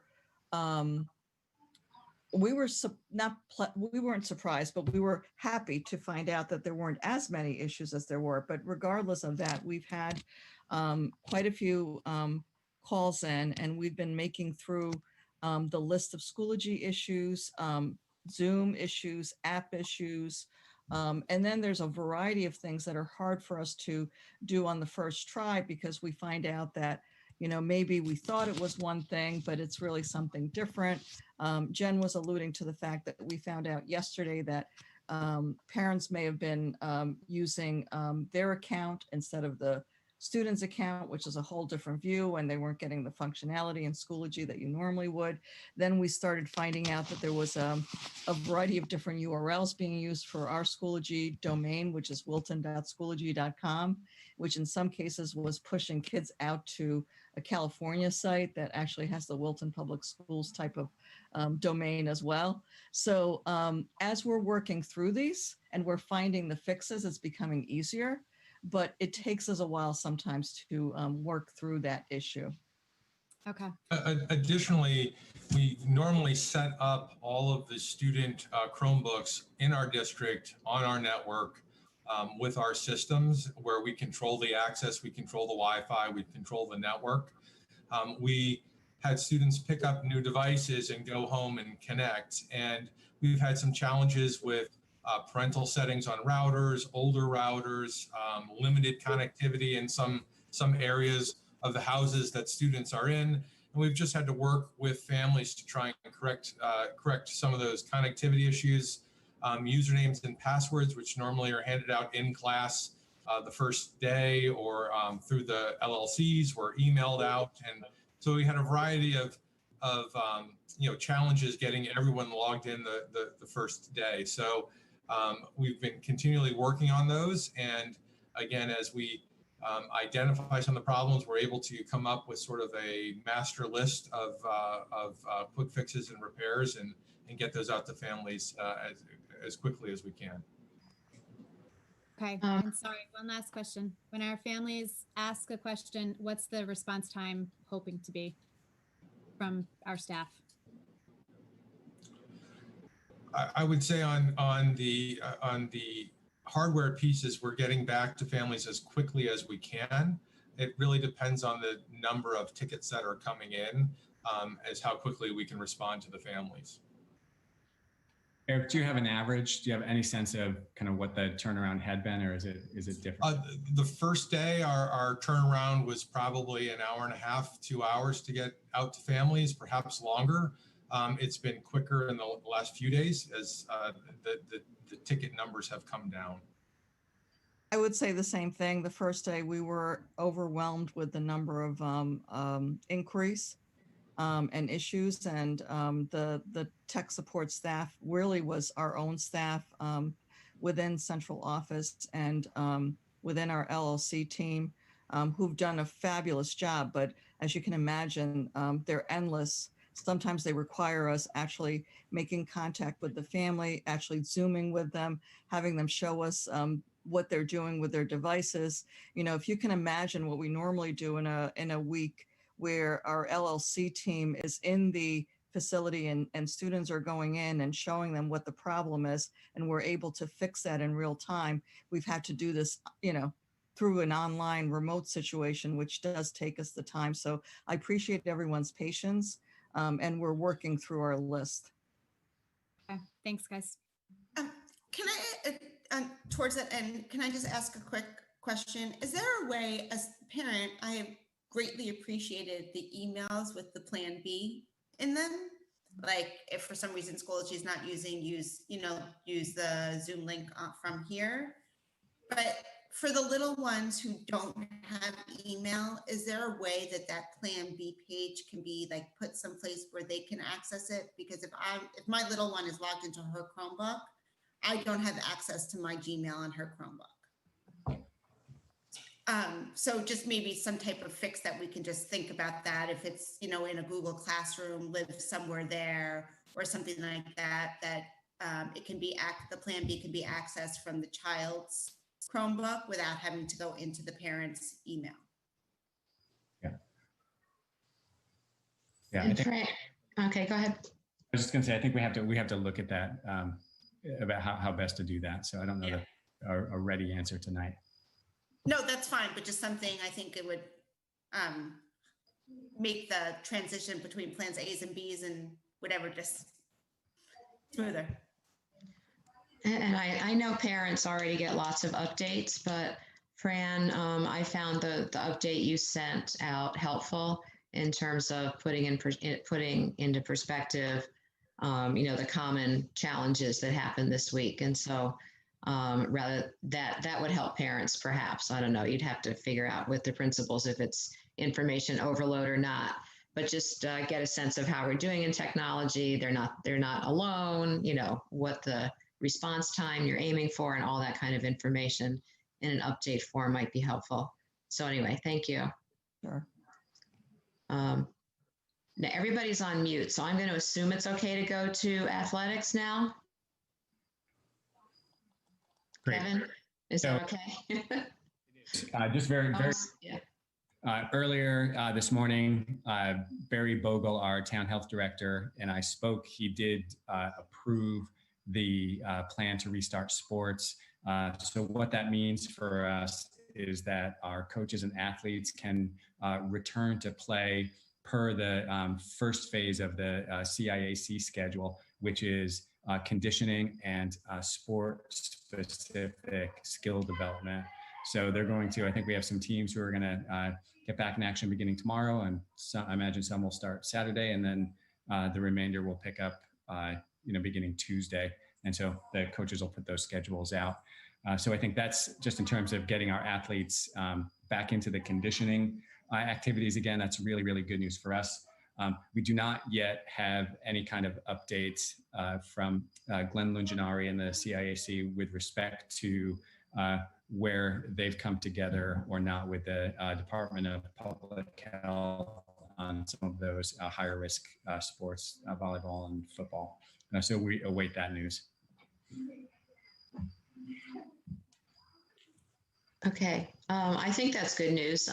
Is there anything to add, Chris, or do board members have questions, comments?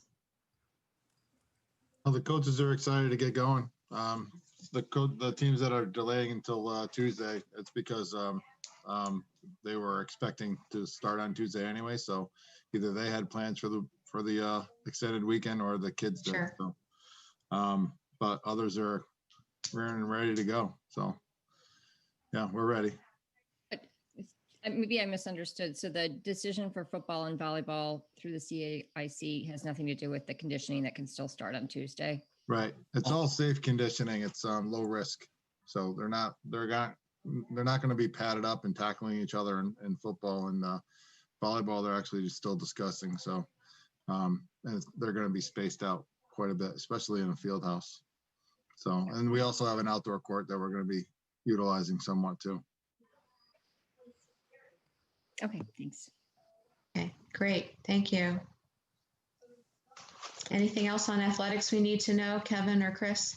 I think that's the news really is that we can resume conditioning activities. And so, you know, Right. The plan really stipulated all of the mitigation strategies we've discussed, and our coaches are certainly well aware of the plan. And, you know, it's critically important that the coaches, you know, follow through, which I have confidence that they will.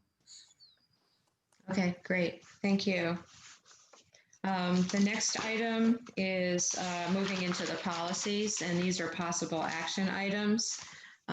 Kevin or the policy committee, do you want to sort of take us through one by one? And if memory serves me correctly, Kevin, the board approves the policy and we can comment on your regulations, but we don't actually approve regulations. We approve the policy language. Correct. Am I right? Okay. Correct. Yep. So the first one on the list is 6141.321. You saw that last week. That's the student responsible use policy. We had updated that to include the information on real-time video instruction expectations as well as blended learning. You'll recall that, you know, there was some initial concern from some parents of our younger students, just not fully clear on you know, the parameters around managing their kids at home. Last week, once we clarified that, I didn't get any further follow-up conversation. I think now we've had 4 days of parents working with their kids, and I think there might have been a single isolated issue that I'm aware of that the principal or teacher was going to take care of. But this policy, as far as I'm concerned, is ready to go. Kevin, what number was that? This is 6141.321. It's the student responsible use. Yeah, I just had a question about that with the headphones. At one section, it says they're required. Hold on, I can pull it up and look. And then later down, it says that they're recommended. So it says, anyhow, if you know what I'm talking about, is there any way that, you know, some of these kids just really don't feel comfortable wearing headphones all day long?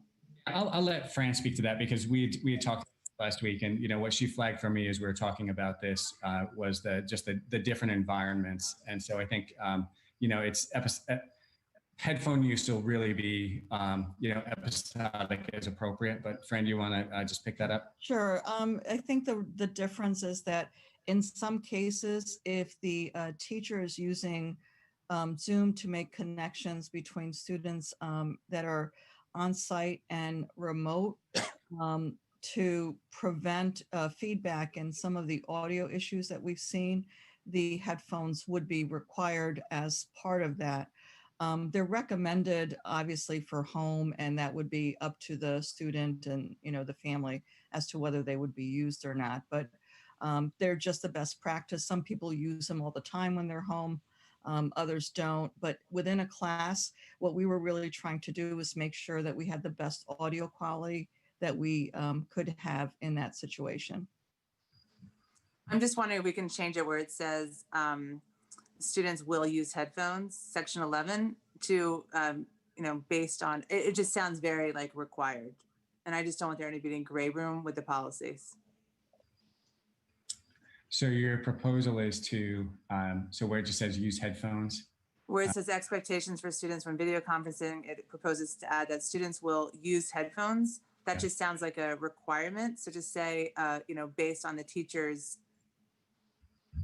I don't know the exact term, but to make it so that it's required sometimes for audio reasons to hear correctly versus it's required that the student has to wear headphones. Yeah. All right. So Does are that you make sense? just, it does. I understand. And I think, you know, discretion and certainly teacher judgment and teacher should make a lot of sense. So if, Yeah, could we could we leave it teacher discretion? That would make sense. Yeah, it would because be it's up to the- sometimes it's not just the audio feed. It may be some other reason. So I think teacher discretion should rule the day.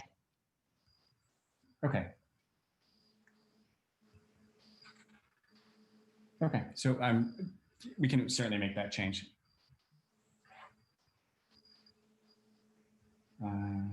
Yep. So.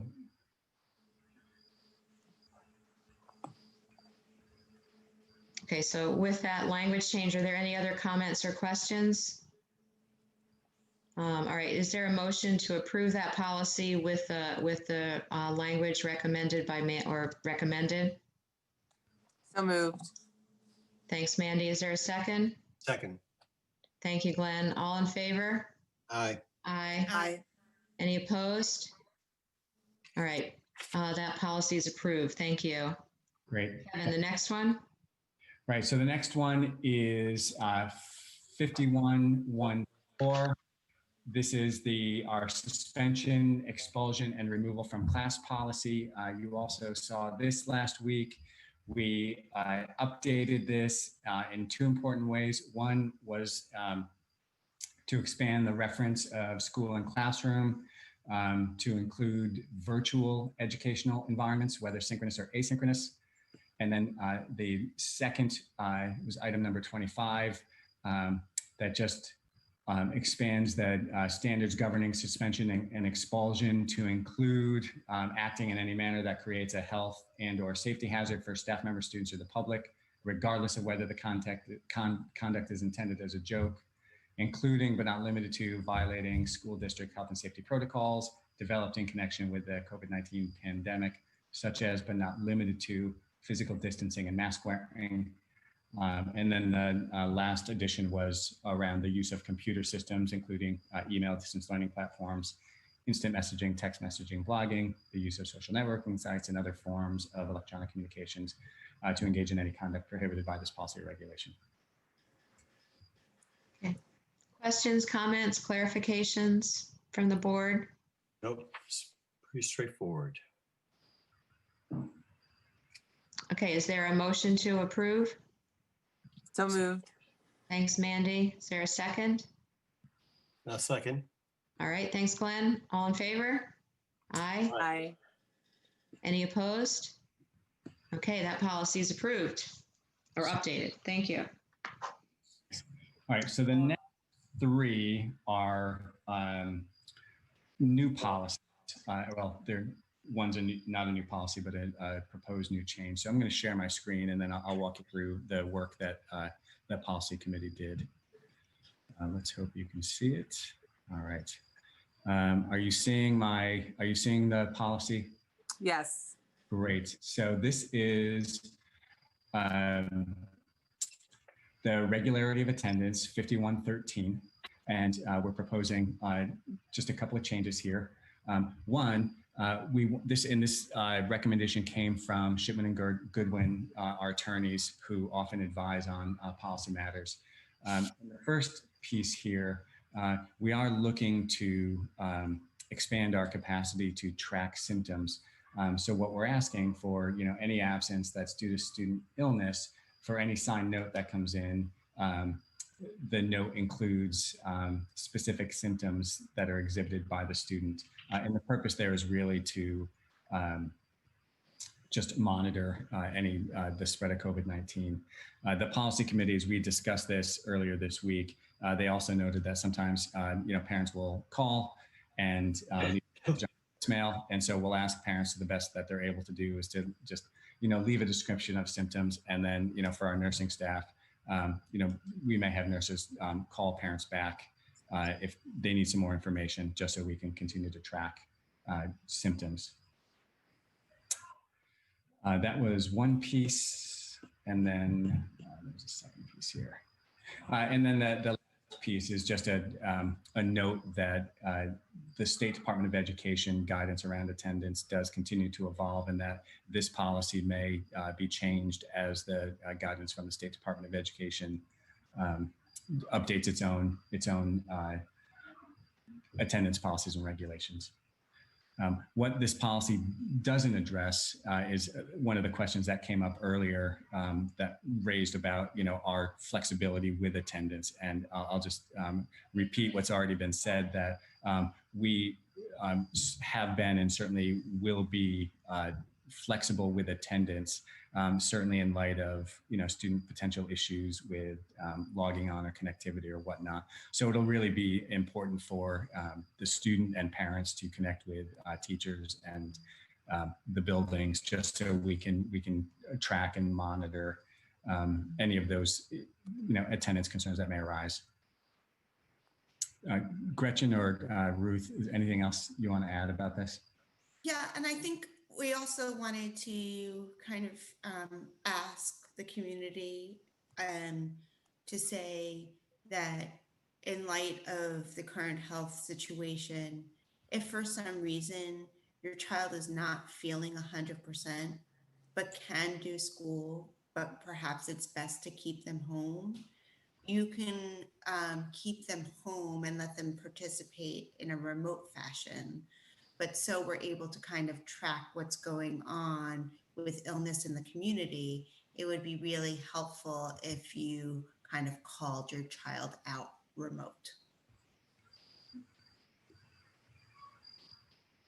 Right, so the communication piece is going to be, it's always important, but in this specific domain, it's especially important. Kevin, will we get to the point that if someone calls in sick, that will be, say that just leave a message, like I would say a bunch of moms aren't thinking, and you just call in saying my child's sick today, will we be following up with the families to say, could you just give us some more information?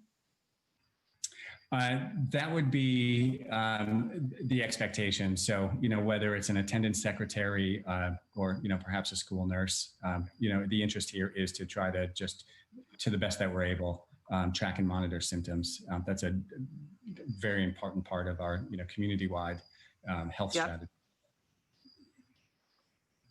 And Kevin, this was, sorry, Debbie, you're. oh, I'm sorry. This was reviewed and written by our lawyers? Correct. Okay. All right, because it might raise some privacy issues, but it's been vetted by them? Correct. Okay. Any other questions or comments? I'm not seeing everybody on the screen. I don't know if you are, Kevin. I have everybody. I don't see any hands in the air. Okay. So. All right. So you need a motion to approve this. Am I right? If you're ready to take action on it tonight, yes, we need a motion to approve the changes. All right. Is there a motion to approve the changes to policy? I forget the number. 5113. 5113. Thank you. So moved. I think that was Gretchen. Is there a second? I'll second. All right. Thanks, Glenn. All in favor? Aye. Aye. Any opposition or any opposed?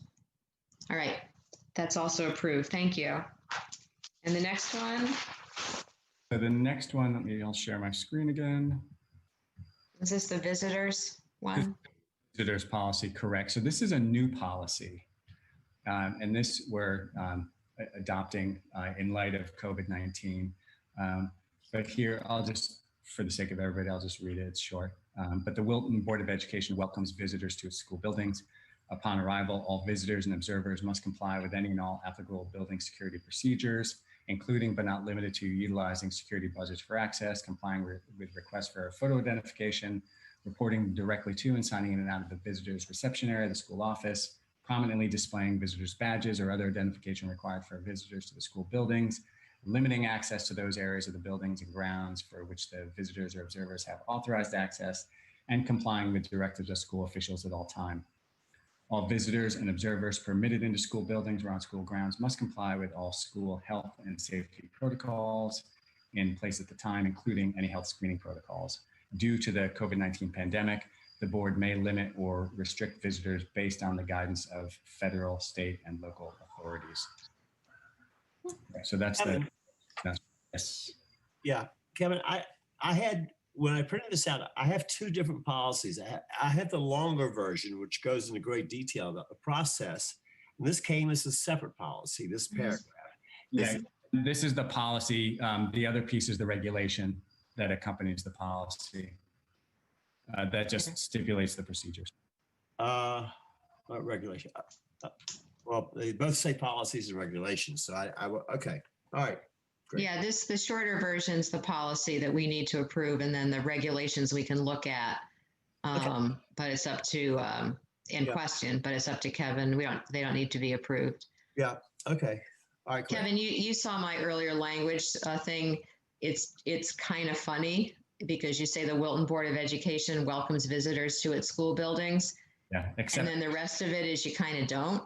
So I would just sort of highlight, maybe put that last sentence, it's in the second paragraph, and pull it forward to however, because of the COVID-19 pandemic, the board may limit blah, blah, blah.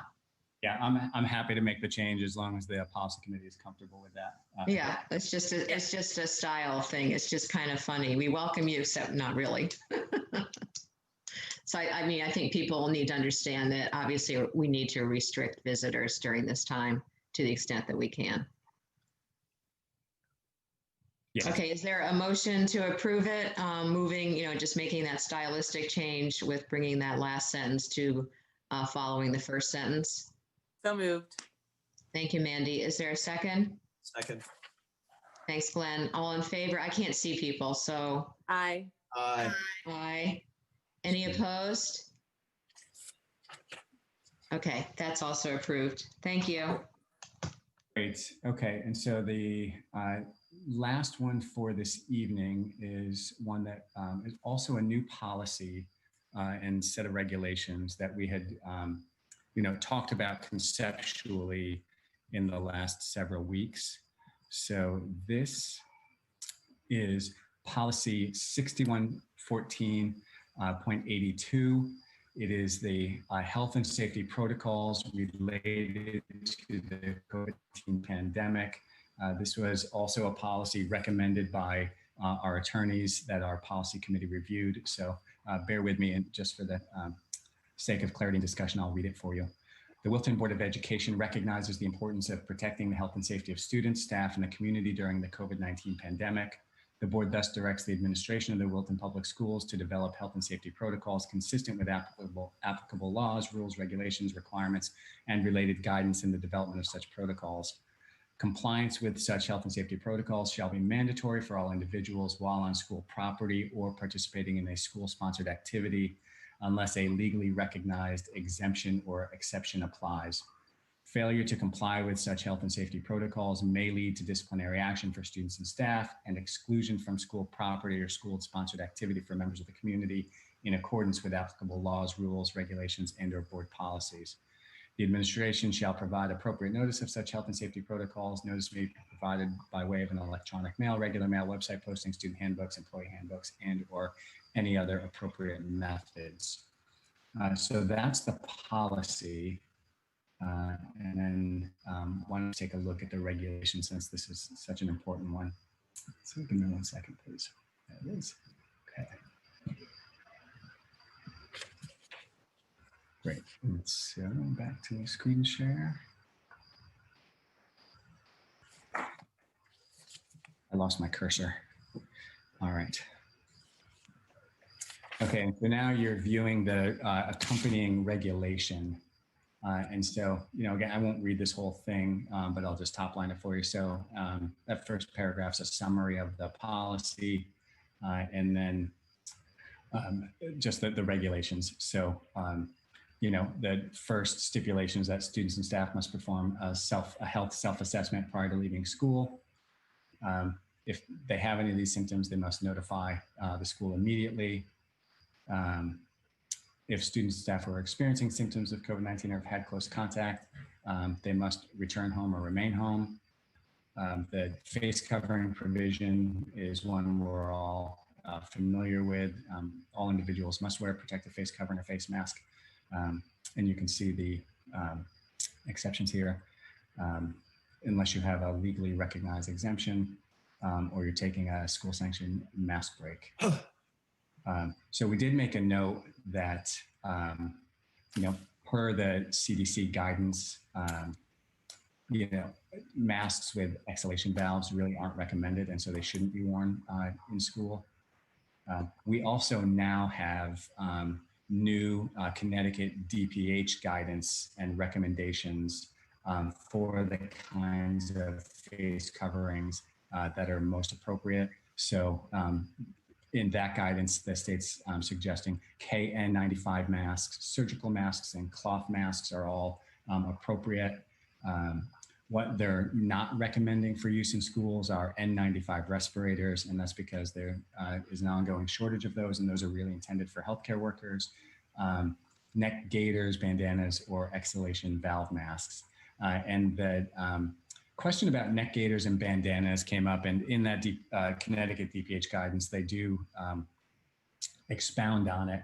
And what they're speaking to, they weren't saying, these were kind of an outright no, not recommended, but in the guidance, they say these are questionable. And it really has to do with the kind of fabric that is sometimes used for these things, and the fact that they're single layer in many instances and not multi-layer, which when you read the guidance, particularly cloth masks that are multiple layers are most recommended. So we're updating our proposed policy and regulation here to include that guidance.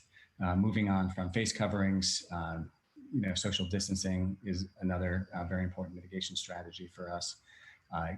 Cleaning and Kevin, can I interrupt and just go back to masks before we leave it? So will students and families get that language? Will, yeah, we just received the guidance from the DPH, and so we'll be sending this out to everybody. It'll also be in the handbooks that go out. Okay, and your email just showed up. So Kevin, if somebody, Kevin, your email just showed up. There you go. Kevin, if somebody comes to school with one of these masks that are not recommended, will they be given another mask for the day and a note coming home saying, please don't wear this type of mask? Yeah, that's exactly right. So we have a supply of disposable surgical masks, and so we'll just replace the mask that we think is problematic with a surgical mask. And then going back to the beginning of that, can we change it to say school grounds and not just school? The beginning of the whatever policy 51, I think it was 14 that you were just on, the first page, it says a lot of schools. Can we just make it say school grounds? Because for sports and such, if you're in the fields. Yeah, schools and school grounds. All right. I mean, I don't know if that's common knowledge, but if you're, playing sports on the field afterwards and you have any of these symptoms, I just hope that encompasses it. Yeah, you're engaged in a school-sponsored activity, whether yours or on the moon, if it's school-sponsored. Doesn't matter where it is, yeah. Perfect. Policy and reg, yep. All right. Great. Anything else on face coverings? No. Great. So we'll come back and just look at the last piece of this here. So these are, again, our, very hopefully widely understood mitigation strategies. So, the hand washing and hand sanitizing provisions we've put in place, we speak to here, as well as appropriate respiratory etiquette. So that's something, hopefully all of our children are learning and they're being reinforced. With respect to transportation, it's also, one of our policies that riding school buses, students or adults have to wear protective face coverings. They have to adhere to social distancing protocols. And then, with the exception of, very limited instances, students will need to, only ride their own bus. And then certainly the travel by car, just asking people to follow, arrival and drop-off procedures. And then the last piece is just with respect to the visitor observers and volunteers policy that we just reviewed. And so that's just a simple statement that they need to adhere to our policies. And Kevin, do we have anywhere that talks about the policy of following state guidelines for traveling? Do you know that that is not written in here? He sent me that question earlier today. And so I need to have a brief conversation with Jessica Richmond Smith about that. I don't see an issue of including this regulation. These are things that, generally we control on our school property or in our school activities. But let me speak to her about that. And if I'll just come back to you on whether or not. I had asked that as well earlier. It's just, it just seems like, the family and the students' awareness of when to self-quarantine. Sure. And not come on school grounds. Yeah, and that is, we do publish that in other documents as well. And it is a executive order from the governor. Okay, all right. Yeah, and it's in your regulations. So we don't need to approve it. I'm sorry, go ahead, Ruth. I was just saying it does tie into the grounds for disciplinary action. So while it's not, the quarantine is not spelled out in the code of conduct, it is behavior that is covered under reasons for disciplinary action. Yep. Yeah, so it's in the reg. I'll get some feedback and I'll just share, whatever that recommendation is. Receive it. Okay, so you'll update us, but we can go ahead and approve the policy because that language is more general. Correct. Doesn't list the specific protocols. Yeah. Are there comments on the policy, not the regulations, the policy language before I ask for a motion? Okay, is there a motion to approve the policy 6114.82? So moved. So moved. Glenn, thank you. And I think Mandy, was that a second? Yep, I second. Okay. All in favor? Aye. Aye. Aye. Any opposed? Okay, that's also approved. Thank you. And Kevin, that was the last one? That was the last one. Okay. So looking at the agenda, future business, our regularly scheduled meetings are there, but we will add a meeting Thursday, September 17th in order to follow our sort of prescribed 3-week review process. Deb, before we close, I just think that we should mention, and we don't have to discuss this tonight because it's already almost 9, but the multiple emails that we've gotten about the days of the cohort. So if we could put that on our next agenda. And I know if you look at the whole year, it does balance out, but it seems that I went through and figured out each month. It seems October, cohort A has a total of 7 days and cohort B has a total of 9 days. So I don't know if we can possibly just talk about that and come up with any ideas. I, for one, am really hoping that this doesn't even matter because we are all back in school every day, but I can send an email, but maybe Kevin, could we look into moving some of the professional learning days to Wednesdays? I know they're tied into Columbus Day, but just something that we could talk about in the next meeting. We can certainly look at the cohort calendar again. I think, why don't we just leave it at that? We can take another look at an agenda item. Right, fair point. Okay, we'll put it on for the next meeting. Thanks. All right, comments from the public. I know, Gretchen, I don't know if there were other comments left to read. I think there might have been. You're on mute, Gretchen. Thank you. Sorry about that. No worries. And during the meeting, so there's 4 altogether. Okay. Hi, BOE. Do you mind, Gretchen? You're just a little soft. Is there any way to turn up your volume or just move slightly closer? You were louder at the beginning of the meeting. Am I better now? Yeah. Thanks. Hi, BOE. How has the Wilton Public School System, school, and town of Wilton chosen to help keep keep our school community safe by requiring or even recommending that all student athletes be tested for COVID both before starting athletics and throughout the season. Testing is free, readily available, and many schools are taking steps to keep it safe. Why not Wilton? Thanks. Paula Casaragi in Shag Park Place. Okay. Gretchen, you're still a little hard to hear. I don't know if there's another way. I've got You know, you're right. If you stay right there, it works. my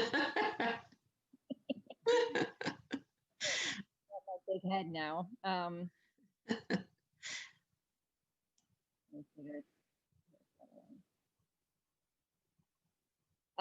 Dear Board of Education, thank you for the hard work you have all invested in your efforts to make this school year a success for our children. My 4th and 6th graders are off to a great start, and all has been incredibly smooth. They seem very engaged and comfortable in their remote learning days. My husband and I are so pleased. We know that this is due to large in part to the outstanding efforts of all of our teachers this year and to themselves to guide each and every one of the students during these challenging times. Their professionalism and obvious dedication to our children is crystal clear. Unfortunately, it is also clear that the plan for teaching the youngest learners, like our kindergartner, is not working out as well. This leaves my husband and me very concerned about the well-being of our kindergartner. To illustrate our concerns, let me start by explaining that the 3rd day of remote learning has began with my son's uncontrollable tears and statements that included, "Mom, I can't do this again," and "Mom, this is too long for me," and "Mom, this school makes me feel sick." We will always be the parents to guide our kids through discomfort and challenging times, knowing those challenges will make them better people. However, we also are parents who know that this is part of our responsibility to provide others with input that will help them make the best decisions, especially when it comes to the health and well-being of our children. That is why we are reaching out to you today. I went to this week of remote learning with a positive mindset that quickly changed after day 2. I soon realized that what my son was experiencing created an unacceptable way to be a kindergartner. The tech frustrations, the lack of any training for kids on Chromebooks, the noise, the lack of attention, not teacher's fault at all. She has been amazing. The amount of wait time, the inconsistent help from adults, the lack of movement for these little bodies, and most importantly, the inability for teachers to read emotions of all their students will be damaging to the children. This is not the way to launch our youngest learners on their learning journey. Kindergartners will suffer this year if we do not get them into the building for at least a half a day at a time on a regular basis. It is clear that the upper grades can function academically, socially, and emotionally with what public schools has provided. We still have time to for kindergartners so that the learning environment is developmentally appropriate for their growing minds and bodies. I implore your team to seriously consider reevaluating the plan for our kindergartners. They desperately need the experience of in-person learning. If the expectation is to prepare our kindergarten students to transition successfully into 1st grade next year, there is a good chance that the current plan will make that impossible. This can result in lost months of learning. Our deeper concern to me is that we will have squandered our opportunity to get the kids excited about learning and off on a positive development track for their minds, bodies, spirits. We can't let that happen. I understand this may require more than the district is currently set up to handle. As an educator myself, Gretchen, I'm sorry. That's gone well over the 2 minutes, and I just want to be fair to everybody. So thank you. Megan Malay. Malay, I think I'm mispronouncing her name. Okay, next. This one's a little bit long too. Hello. We understand in these difficult times, adjustments have to be made and everyone, including parents, need to be flexible. However, we feel the need to share our disappointment in our school's leadership and decision makers. Not only were the schools not ready for school on the day 1 after given 5 months to prepare, the lack of thought put into teaching our youngest students to such a way during the 1st week has been incredibly disheartening. It's common sense that kindergartners cannot learn by starting at a computer for hours on end. 5-year-olds have a naturally short attention span as it is. They're easily distracted and become incredibly bored throughout the day. E-learning in this environment for kindergartners is unattainable. And if it must be done due to the pandemic, a shortened day should be considered, and the CSDE recommendations should be followed. CSDE recommendations recommends districts should plan using a 50-50 rule, 50% synchronous and 50% asynchronous in a week of instruction. The CSDE also recommends groups of 2 to 4 to promote engagement and participation, and groups of 3 to 6 to promote collaboration and discussion. This is the complete opposite of 18 5-year-olds waiting to be called on throughout the day, including during specials. An email recently went out stating that this will be incorporated in the weeks to come. The problem here is that you will have completely lost my child's interest by then. This should have been done already. The first week of school should have been fun and engaging, so children want to log on to the computer in the morning. Instead, my son is complaining because he does not want to get on the computer. He asks 20 times throughout the day when school is over, and I feel like I'm a broken record, constantly asking him to sit and pay attention. It's hard for us to believe that our leadership thinks this is the best way we can do. While this may not be every child's experience, I know plenty of others who have expressed the same concerns. If we are to encourage our children and learn and actually enjoy school, we should push for in-person classes 5 days a week for our youngest learners who need it the most. And if we're not ready for that, or if COVID cases rise and we are forced to close schools, then we should follow the guidelines provided by the CSDE. Either way, our leadership needs to actually lead and make the appropriate changes. With the best interest of our children at heart, sincerely, Matt and Jacqueline Gallo. Okay. I have one more.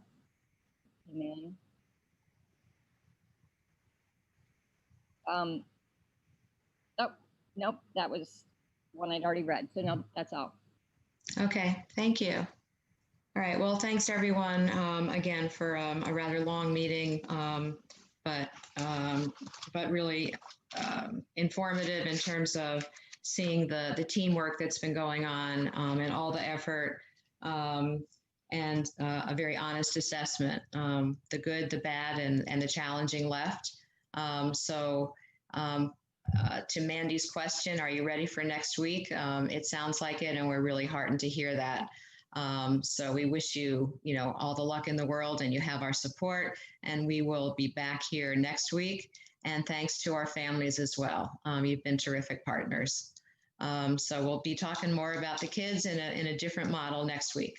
So thank you. And this meeting is adjourned. Thanks. Thank you.